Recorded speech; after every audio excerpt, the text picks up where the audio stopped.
குழந்தை பிறந்திருக்கா? பேபி பிறந்திருக்கா? தூங்கு கண்ணா தூங்குன்னு தாலாட்டு பாடி பாடி அப்படி ஒரு பாலகன் பிறந்திருக்காங்க. பிறந்திருக்கிறவர் யார்?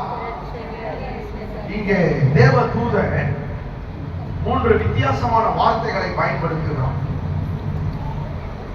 3 பேர் பிறக்கல, 3 விதமான பெயர்களை உடையவர் பிறந்திருக்கிறார்.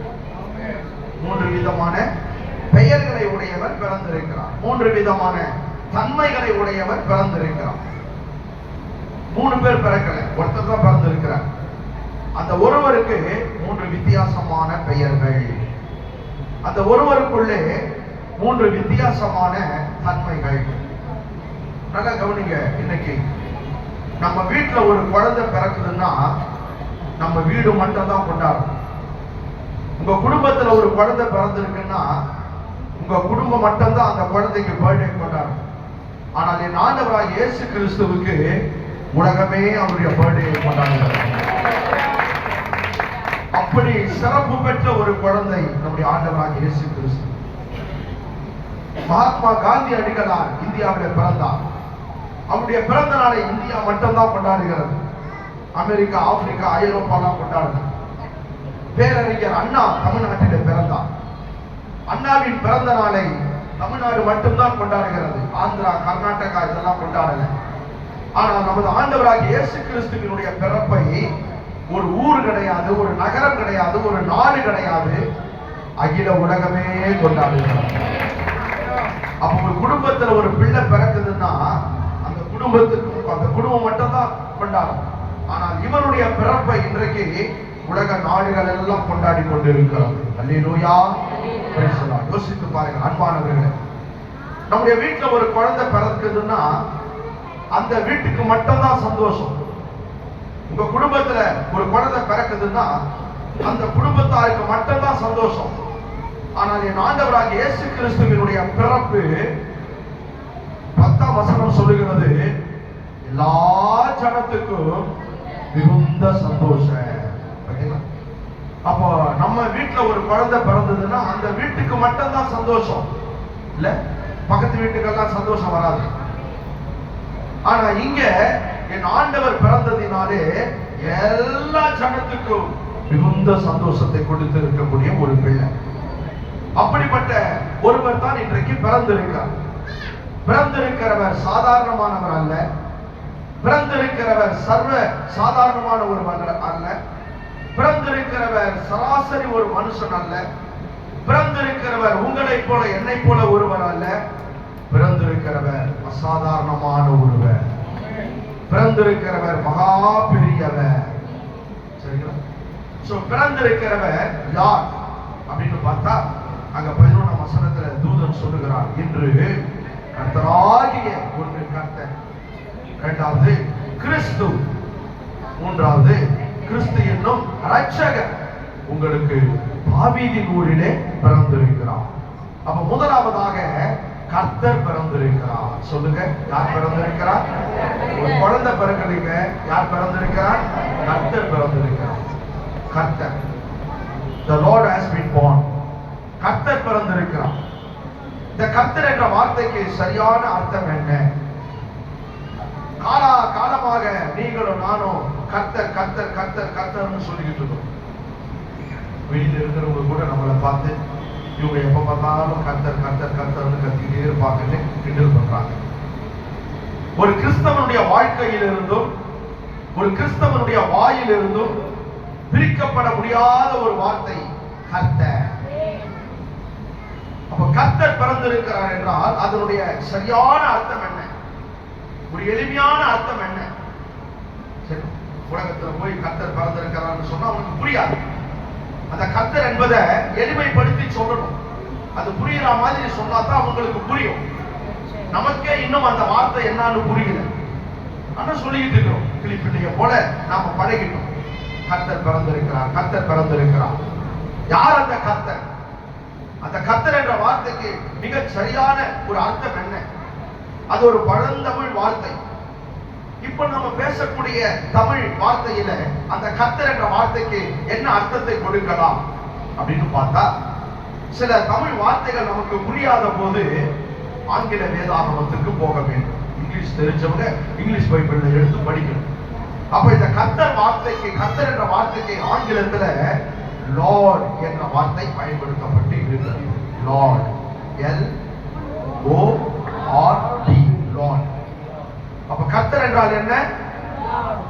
லார்ட் என்றால் என்ன? இப்படியே மாத்தி மாத்தி சொல்லிக்கிட்டே இருக்கிறோம்ல. லார்ட் என்றால் தமிழ்ல கர்த்தர் என்பதற்கு இங்கிலீஷ்ல லார்ட் சொல்றோம். இப்ப அந்த ரெண்டு வார்த்தைக்கும் ஒரு எளிமையான அர்த்தம் என்ன? நல்ல கவனிங்க. சில சமயத்துல அடிதடி சண்டையில, குழாயடி சண்டையில, அந்த சமயத்துலலாம் சொல்லுவாங்க பாருங்க, நீ என்ன பெரிய நாடா, உன் மனசுல என்ன பெரிய நாடுங்கிற நினைப்பா கேக்குறாங்களா? உன் நாடுத்தனம் எல்லாம் என்கிட்ட காட்டாத. லார்ட், பாமர மக்கள் சொல்றாங்க அந்த வார்த்தையை. நீ என்ன பெரிய நாடா, உன் நாடுத்தனம் எல்லாம் என்கிட்ட செல்லாது. அப்ப இந்த லார்ட் என்ற வார்த்தையை பாமர மக்கள் பயன்படுத்துறாங்க, எழுத படிக்க தெரியாத மக்களை பயன்படுத்துறாங்க. இந்த லார்ட் என்ற வார்த்தை இங்கிலீஷ் பைபிள்ல இருக்கிற ஒரு வார்த்தை. அப்ப இந்த வார்த்தையை இந்த பாமர மக்கள் எந்த கான்வென்ட்ல போய் படிச்சிருக்காங்க? இந்த லார்ட் என்ற வார்த்தையை அந்த படிக்க, எழுத படிக்க தெரியாத அந்த மக்கள் எந்த காலேஜ்ல போய் படிச்சுக்கிட்டாங்க? சோ பாமர மக்கள் கூட மிக சரளமா சொல்றாங்க அந்த வார்த்தையை, என்ன பெரிய நாடா, இல்ல உன் நாடுத்தனம் எல்லாம் என்கிட்ட வேணாம். பாத்தீங்களா? அப்ப அந்த வார்த்தை தான் நீங்க பயன்படுத்தப்பட்டு இருக்கிறது. அப்ப அதனுடைய அர்த்தம் என்ன? என்ன பெரிய நாடா, உன் நாடுத்தனம் எல்லாம் அப்படின்னா என்ன அர்த்தம்? உன் அதிகாரத்தனம் எல்லாம் என்கிட்ட காட்டாத. நீ என்ன அதிகாரம் பண்ண பாக்குறியா? உன் அதிகாரத்தனம் எல்லாம் என்கிட்ட வேணாம். அதைத்தான் பாமர மக்கள் என்னன்னு சொல்றாங்க? லார்ட், நாடுத்தனம் அப்படின்னு சொல்றாங்க. அப்ப கர்த்தர் பிறந்திருக்கிறார்னா என்ன அர்த்தம்? அதிகாரம் பண்ணுகிறவர் பிறந்திருக்கிறார், ஆட்சி செய்கிறவர் பிறந்திருக்கிறார், ஆளுகிற ஒருவர் பிறந்திருக்கிறார். அல்லேலூயா. பாத்தீங்களா அன்பானவர்களே, இன்றைக்கு உங்களையும் என்னையும் ஆள வேண்டிய ஒருவர் பிறந்திருக்கிறார், நம்மை அதிகாரம் பண்ண வேண்டிய ஒருவர் பிறந்திருக்கிறார், நம்மை ஆட்சி செய்ய வேண்டிய ஒருவர் பிறந்திருக்கிறார். சரிங்களா? அப்போ கிறிஸ்துமஸ் கொண்டாட போகிற நீங்கள் ஒவ்வொருவரும் உங்களை யார் ஆளுகிறார்? எது உங்களை ஆண்டு கொண்டிருக்கிறது? பாவம் உங்களை ஆளுகிறதா, இல்ல பரிசுத்தம் உங்களை ஆளுகிறதா? உலகம் உங்களை ஆளுகிறதா, இல்ல பரலோகம் உங்களை ஆளுகிறதா? சத்திய வசனம் உங்களை ஆட்சி செய்கிறதா, இல்ல சம்பிரதாயங்கள் உங்களை ஆட்சி செய்கிறதா? எது இன்றைக்கு உங்களையும் என்னையும் ஆளுகிறது? அன்பானவர்களே, இவர் ஏன் கர்த்தராய் பிறக்க வேண்டும்? இவர் என்னை ஆள வேண்டும். இன்றைக்கு இவர் உங்கள் வீட்டை இவர் ஆள வேண்டும், உங்கள் குடும்பத்தை இவர் ஆள வேண்டும், உங்கள் பிள்ளைகளை இவர் ஆள வேண்டும், பிள்ளைகளுடைய படிப்பை கர்த்தர் ஆள வேண்டும், உங்கள் பணத்தை இவர் ஆள வேண்டும், உங்கள் செலவுகளை இவர் ஆள வேண்டும், உங்கள் உத்தியோகத்தை இவர் ஆள வேண்டும், நம்முடைய ஊழியத்தை இவர் ஆள வேண்டும். சரிங்களா? எல்லாவற்றையும் அவர் ஆளும்படிக்கு நம்மை நாம் ஒப்பு கொடுக்க வேண்டும். அதுதான் கிறிஸ்துமஸ். இவர் எதற்காக பிறந்திருக்கிறார்? என்னை ஆளுவதற்காக பிறந்திருக்கிறார், என்னை ஆட்சி செய்வதற்காக, அவருடைய அதிகாரத்துக்குள்ள இன்றைக்கு நீங்களும் நானும் கடந்து வர வேண்டும் என்பதற்காக கர்த்தர் பிறந்திருக்கிறார். பார்த்தீங்களா அன்பானவர்களை கவனிங்க. இன்னைக்கு பாத்தீங்கன்னா யார் யாரோ நம்மளை ஆளுறாங்க, இல்ல எதோ நம்மை ஆளும்படிக்கு நம்மளை விட்டு கொடுத்துரும். யார் யாரோ நம்மை ஆளும்படிக்கு நாம் நம்மை விட்டு கொடுத்துரும். மனிதர்களை ஆளுகிறார்கள்.